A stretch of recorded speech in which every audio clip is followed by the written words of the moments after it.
In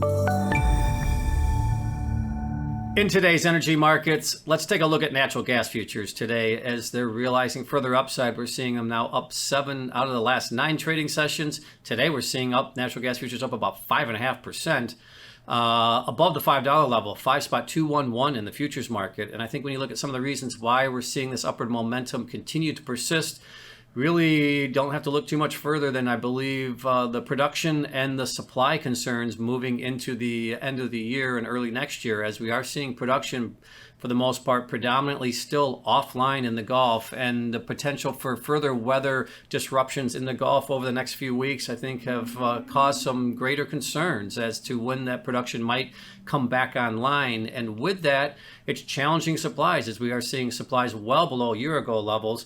And really, when you look at where we are in the injection/extraction cycle, we're coming into the tail end of the injection cycle. So this is a tough period for the natural gas environment, where we are seeing limited injections as we wind down towards that October period, when we did see the end of the period for injections into the system. And so I think that that's having some impact, as well as we are expected to see some substantial demand moving into early next year. So I think that's two of the primary drivers. Also, I think when you look at just the general trends in place, now we are seeing natural gas futures trading at 7.5-year highs.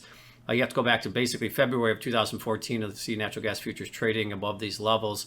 And we took out the levels from about 3 years ago, late last week. So I think there's a potential for, we are seeing some price action now that we are pushing into multi-year highs, and couple that with upward momentum in the WTI space, as well, as we're seeing WTI reclaiming the 70 handle today, And again, so both complexes within the energy sector, with natural gas and crude pushing higher, I think is continuing to feed the concerns about production and supply moving forward.